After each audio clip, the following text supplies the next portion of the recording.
আমাদের এদিকে ধানের জমিতে সার দেওয়ার সময় হয়ে গেছে। গরিব কৃষকের জন্য সারের দোকানে লেগে গেছে দামের আগুন। আসসালামু আলাইকুম, সবাইকে স্বাগত জানাচ্ছি আজকের এই নতুন ভিডিওর মধ্যে। আজকে আমি আপনাদের মাঝে ধরে তুলবো আমাদের কৃষিকাজের কিছু সুন্দর মুহূর্ত। আমাদের বাড়ি থেকে সারগুলো নেপে এবং ভালো করে মিশিয়ে একসাথে করে এখন নিয়ে যাব চকের মধ্যে, কারণ ওইখানে নিয়ে একসাথে মিশানোটা কষ্ট হয়ে যায়, না হলে জায়গা পাওয়া যায় না সারগুলো একসাথে করে মিশানো। তাই আমরা যতবারই আমাদের ধান ক্ষেতের মধ্যে সার দেই না কেন, বাসায় থেকেই মিশিয়ে একসাথে করে নিয়ে যাই বস্তা দিয়ে মাথায় করে চকে। বাসায় থেকে সারগুলোকে একসাথে মিশিয়ে চকে আনার কারণ হচ্ছে ক্ষেতের আইলের মধ্যে যেখানে মন চায় সেখানে রেখে আপনি সারগুলো খেতে বানাতে পারবেন। এটাই হলো ক্ষেতের মধ্যে সার বানানোর সহজ একটি কৌশল। আমাদের এখানে যতগুলা ধান ক্ষেত আছে সবগুলোর মধ্যে সার বানানো এখন পুরা মৌসুম পড়েছে। আমাদের এদিকে যতগুলা ধান ক্ষেতের মধ্যে মোটর দিয়ে পানি দেয়, এই মোটর আজকে থেকে প্রায় অনেকদিন বদ্ধ থাকবে, শুধু মানুষ যার যার ক্ষেতের মধ্যে যেন ভালো করে সারগুলা দিতে পারে, কারো ক্ষেতের পানি যেন অন্য ক্ষেতে না যায়। এই জন্য কয়েকদিন ধরে 5-6 দিন আমাদের এখানে মোটর একসাথে বদ্ধ করে রাখে।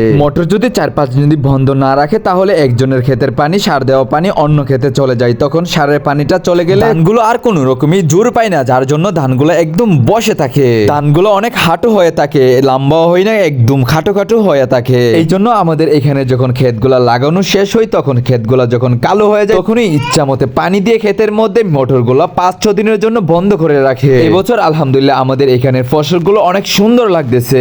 এই কৃষিকাজ করাটা যতটা সহজ মনে হয় তার থেকে অনেক কষ্ট লাগে এই কৃষিকাজ করাটা। আর এখন যে দিনকাল পড়েছে আপনি কৃষিকাজ করে কখনোই লাভবান হতে পারবেন না, এত পরিমাণ খরচ যায়। এই কৃষি জমিতে যতগুলা সার এবং অন্যান্য জিনিস দিতে হয় এগুলার দাম প্রচুর বাড়তি, যে কারণে কৃষকরা কোনো মতে লাভবান হতে পারতেছে না, শুধু ক্ষেত করে সমান সমান হয়। এই জন্যই আপনি যদি নিজে করতে পারেন এই কৃষিকাজ তাহলে আপনি অবশ্যই লাভবান হবেন। একখানি জমি করতে গেলে প্রায় 15 থেকে 20 হাজার টাকা খরচ হয়, তাহলে একখানি জমির মধ্যে শুধুমাত্র 2 ডাম চাউল পাবেন, না হলে হাইয়েস্ট 2.5 ডাম চাউল পাবেন। তাহলে আপনারা কিভাবে লাভবান হবেন? আমাদের দেশে সার এবং অন্য মেডিসিন গুলোর দাম অনেক বেড়ে গেছে, এই জন্য গরিব কৃষকরা কোনো মতেই স্বাবলম্বী হয়ে উঠতে পারতেছে না। তাই কৃষি জমি করলেই শুধু লস আর লসে যারা নিজে করতে পারে তারা একটু লাভবান হয়। আমাদের এদিকে এখন মূর্খ সার প্রায় 1800 থেকে 1900 টাকা বস্তা, 1 মণ চাউলের দাম হচ্ছে 1700 টাকা মণ। তাহলে আপনি কিভাবে লাভবান হবেন? এই জন্যই আগের মতন আমাদের কৃষি জমিতে এখন আর লাভ হয় না। তাহলে ভালো থাকবেন, সুস্থ থাকবেন, দেখা হবে অন্য কোনো ভিডিওর মধ্যে। আজকের মতন এখানেই কাজ শেষ, আর আমাদের এখানে সময়ও অনেক ঘনিয়ে আসছে।